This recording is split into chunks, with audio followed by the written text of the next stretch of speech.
discussion online about Kara's queerness in the comics. Was that something that you explored when you were preparing for the role? It wasn't, but in honor of Pride Month, as I'm getting all these questions, I don't know. I think that what makes this film so beautiful is that it's not centered around a man. It's not centered around love at all. Exactly. If anything. Yeah. But we'll see. I don't really know, but I don't know. I don't know. It's great. She'd probably go both ways. Which means it would debut below The Flash's $55.1 million opening in 2023. Earlier projections had Supergirl grossing above $55 million, but estimates have gradually declined. He says, I wonder why. Just 2 weeks ago, I saw a box office projection that had it at about $75 million. Fuck. And now we're already down another $20 million. What happened? Lucy! What happened? Gracias por ver La Esquina de Jody. Thank you for watching Jody's Corner.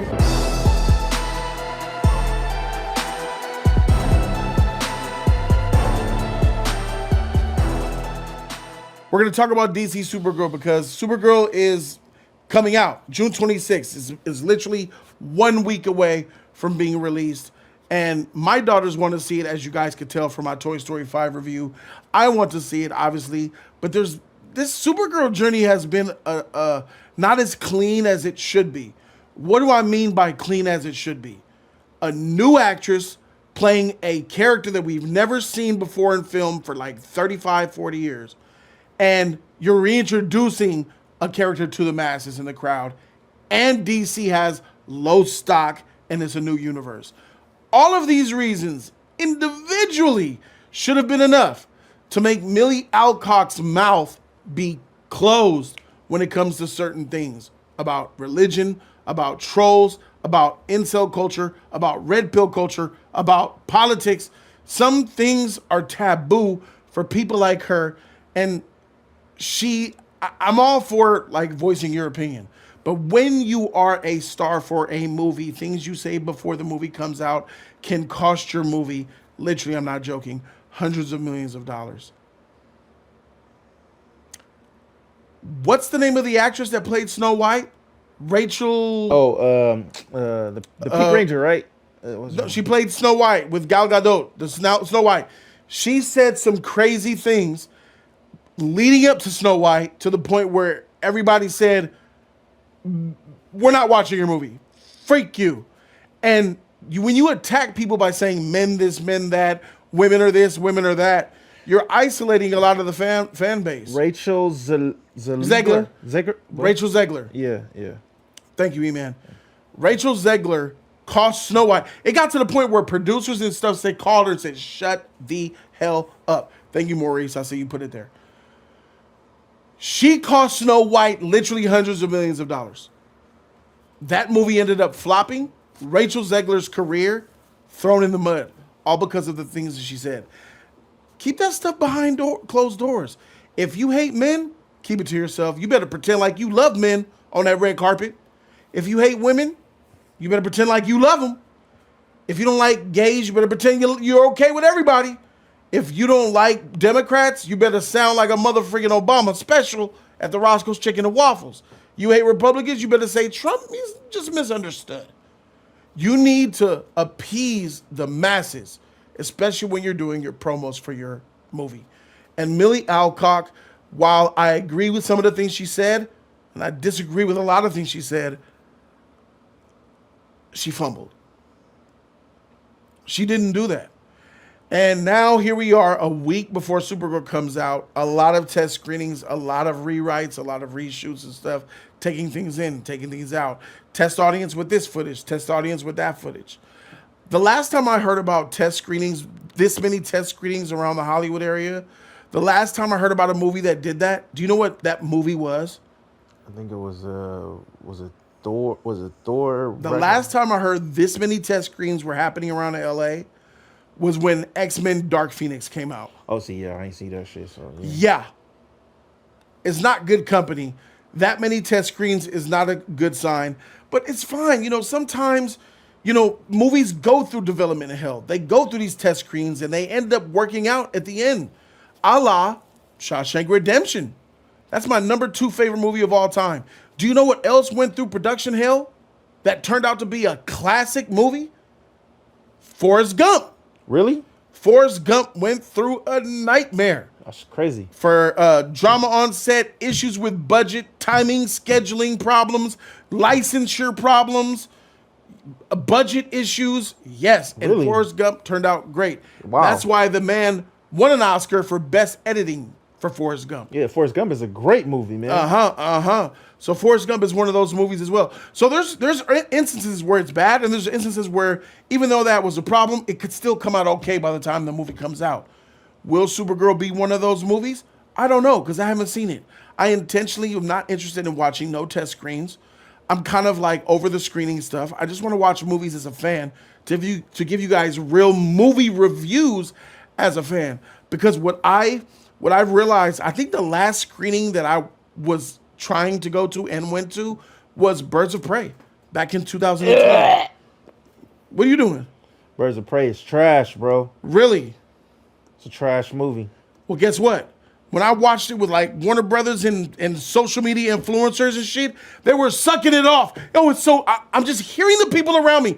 Oh, that was so good. Oh, that was nice. It was awesome. The people in the media don't know if it's good or not. They lie. They lie to themselves. They're lying to get the opportunity to come back. And they also don't know how to judge movies. So many movie reviewers wait for other movie reviewers to give their review and opinion, then copy that and change a couple of things. Because they're cowards. Their cowardice to throw their opinion out there for everyone else to judge. So they just grow up. It's like a bubble in Hollywood. They give the yes card and everybody yeses. They say no, everybody knows. It's such a trash culture in Hollywood, in LA, about the movie space. And it's nothing that I really want to be a part of. But it's like, that's what I do though. So it's like, I'm stuck in these crossroads, man. So this film, I just said, and all the other ones after Birds of Prey, I said, bro, I'm just going to watch it like everyone else does. When it comes out, watch the trailers, watch the movie, and give an honest, fair review of everything that I watch. And that's what I've done. But back to Supergirl, where are we at now, 1 week before release? Well, DC Studios' Supergirl is currently tracking for an opening weekend. Thank you, OG. Thank you for OG. Thank you for joining to the memberships, bro. Coins up in the air. Coins for OG. Thank you so very much. It says it's tracking for an opening weekend below The Flash, according to latest box office projections. Fuck. Recent forecasts put the film in the $45 to $55 million range domestically, which means it would debut below The Flash's $55.1 million opening in 2023. Earlier projections had Supergirl grossing above $55 million, but estimates have gradually declined. He says, I wonder why. Just 2 weeks ago, I saw a box office projection that had it at about $75 million. Fuck. And now we're already down another $20 million. What happened? Lucy! What happened?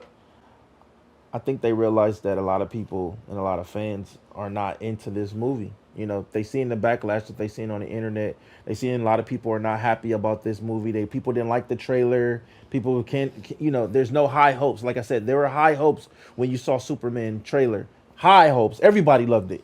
But when you see this trailer, you see bullshit. People see the Guardians. People see the fluff. Nobody sees a Supergirl. They don't see that. And then I think the problem with Millie Ascott, that's her name, right? Alcock. A lot of these actors feel that they're better than the character. So they feel like I am better than them, so I can say what the fuck I'm going to say regardless. The characters don't matter. I matter. I don't think that's what Millie was doing here. I feel like I don't think that's what I feel she like is. that's why she pushed her beliefs and said the things that she wanted, that she felt, compared to, like, you know, instead of doing the freaking what's her name? Captain Marvel. Brie Larson way, because that's what she did, the Brie Larson way. Instead of like, this is my opportunity, this is an opportunity of a lifetime. Let's keep it a buck. The Gallon Patty way was the good way to do yes, it, right? That was the right way. Female-led superhero movie where the people who are asking questions like, oh, what's it great to be in a non-man movie?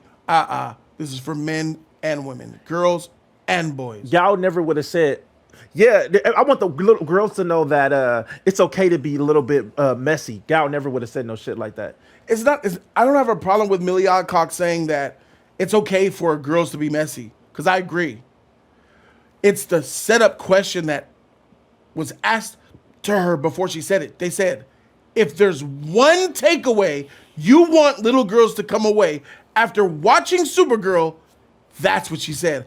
I want them to know it's okay to make mistakes and be dirty or messy or whatever she said. Y'all never. That's not the one takeaway you should want from the movie. Y'all never would have said that. But that's what she said. So, E-Man, I gotta say, I'm about to look at a clip of her. She's beautiful, bro. You're tripping. Look at this is her with the smoky eyes and makeup and stuff. And no way she is unattractive or ugly, as you called her, bro. You called her ugly and look autistic. She look a lot better right here, don't she? Still not for me. I'm gonna knock you for that, but you know. Got it. Millie Alcock was asked some questions, and because we're in Pride Month, they baited her again. Discussion online about Kara's queerness in the comics. Was that something that you explored when you were preparing for the role? It wasn't, but in honor of Pride Month, as I'm getting all these questions, I don't know. I think that what makes this film so beautiful is that it's not centered around a man. It's not centered around love at all. If anything. Yeah. But we'll see. I don't really know, but I don't know. I don't know. It's I don't know. great. She'd probably go both ways. She probably goes both ways, what she said. No, how disrespectful that is to Cara Zor-El to say, oh, she probably, and this is with the LGBTQ plus and all that. Let me just say something real quick. The Supergirl I know was a straight woman. Yeah, she was. She had a relationship with Brainiac 5. And to my understanding, I thought she was still with the motherfucker. Shit, Batman cracked her a few times too. I feel like the queer bisexual Supergirl statement is something that I don't know of. But here, I ain't read a Supergirl comic in so long. It's a modern time. Did they make her gay? Let's look this shit up right now. I gotta ask AI. You slow, dog. Let's ask AI. You slow. Let's ask AI.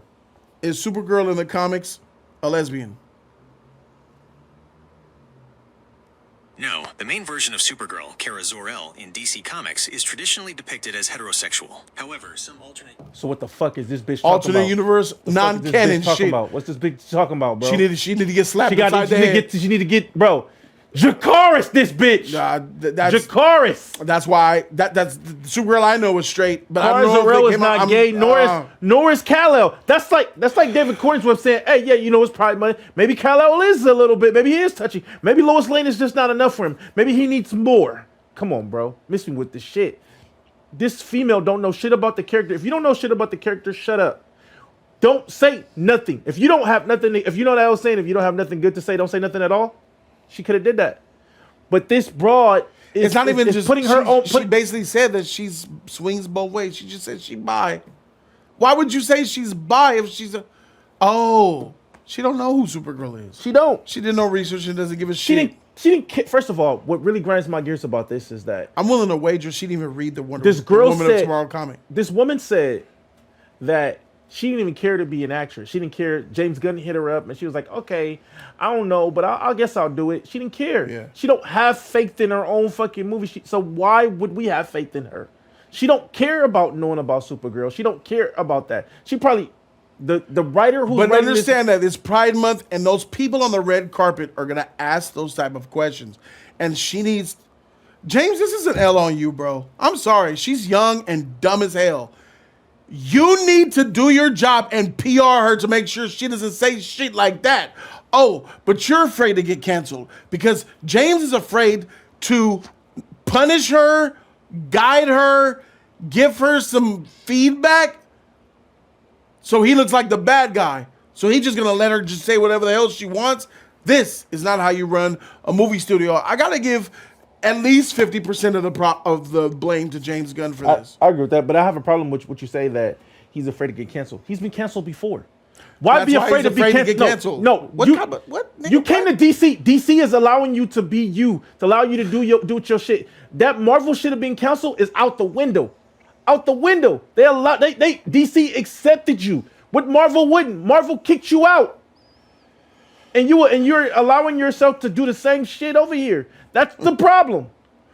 Haquavius Bieber put a $5 to say, take your own advice, E-Man. If you don't know nothing about a character, shut up.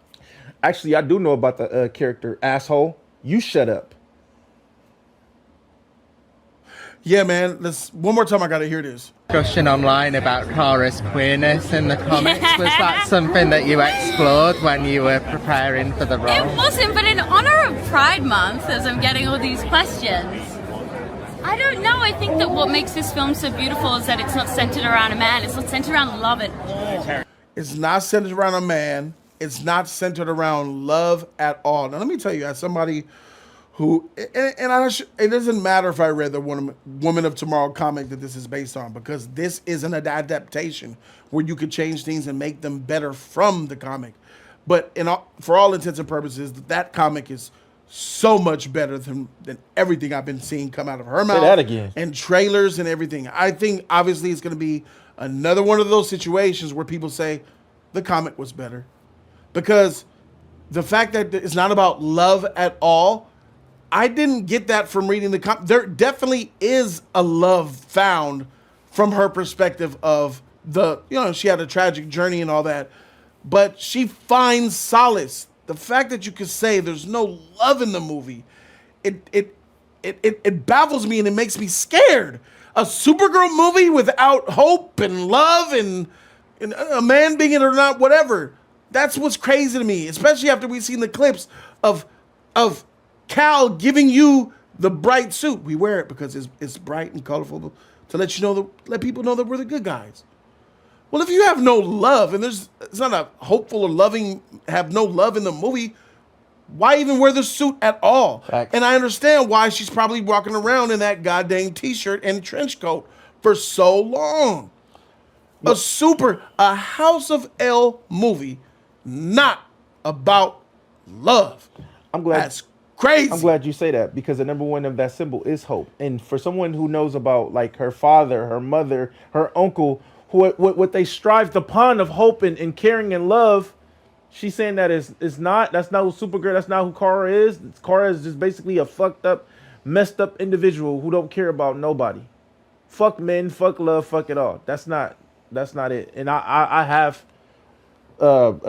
looked at that video of Supergirl, Woman of Tomorrow, and that shit is fire. This shit is trash. Yeah, it's not the same. Shit is trash. From what I've seen. I mean, I gotta wait till I see it, but once again, one more time. Discussion online about Kara's queerness in the comics. Was that something that you explored when you were preparing for the role? It wasn't, but in honor of Pride Month, as I'm getting all these questions, I don't know. I think that what makes this film so beautiful is that it's not centered around a man. It's not centered around love at all. Exactly. If anything. Yeah. But we'll see. I don't really know, but I don't know.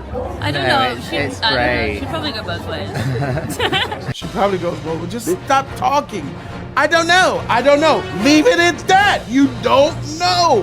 This makes the House of L back in the dirt again. We tried with Supergirl, didn't work. We tried with Superman, it didn't work. So we got to put them back. This is why we use our Batman and the other characters. Superman doesn't work. This is the shit that people are going to talk about. It's the shit that DC probably thinking in their mind.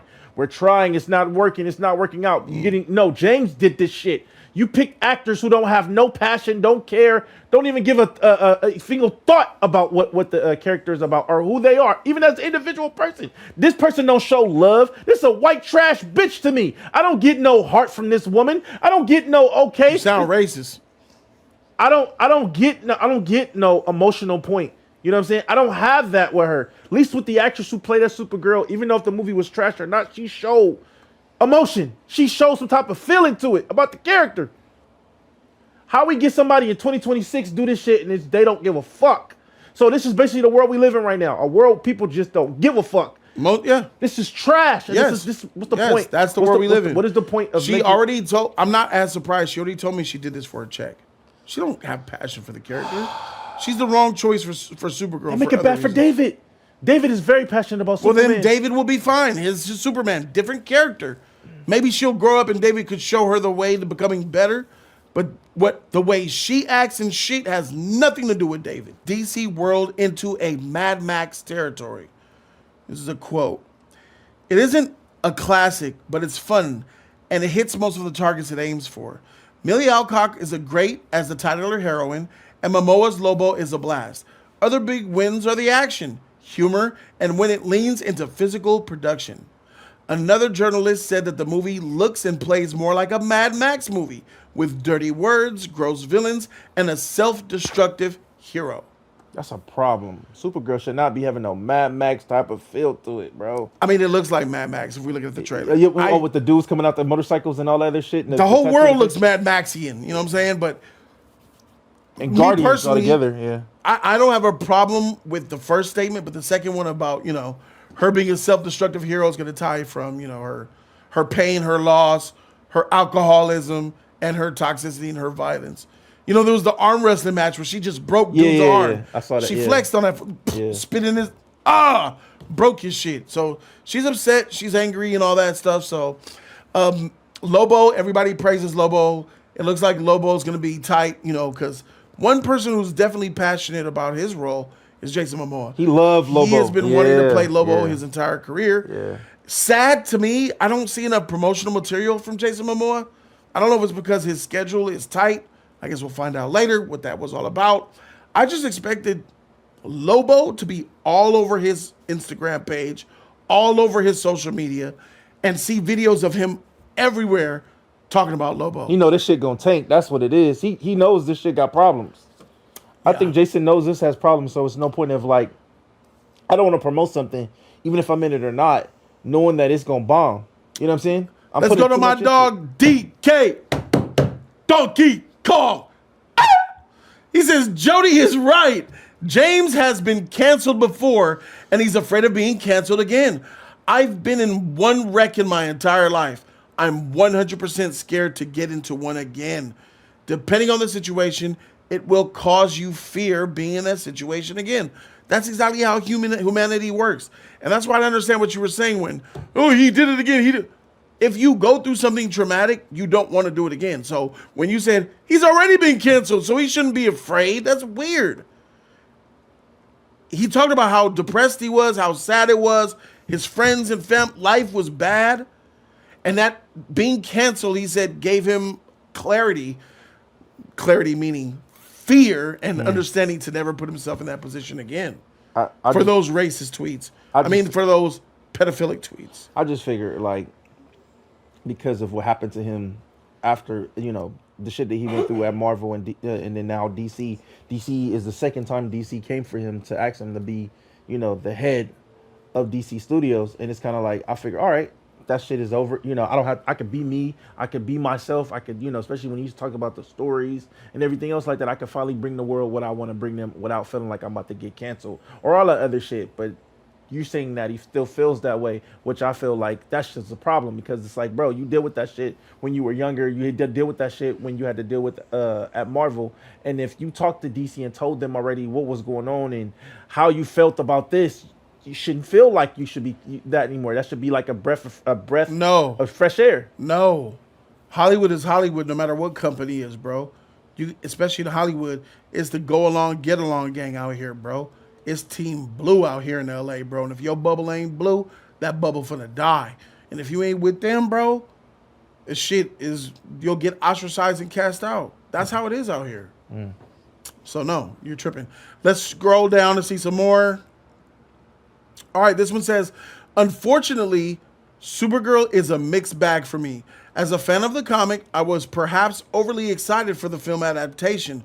While Jason Momoa's Lobo and Millie Alcock shine, some adaptation choices and bland villain keep it from greatness. It's simply put, just fine. That's not terrible. That ain't bad. She's saying, this Tessa Smith, she's saying Supergirl, Millie Alcock is good.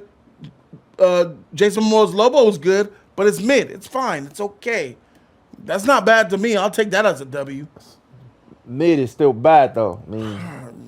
Yeah. You can't, like I said, I care more about the money than the actual movie. Than the content of the story.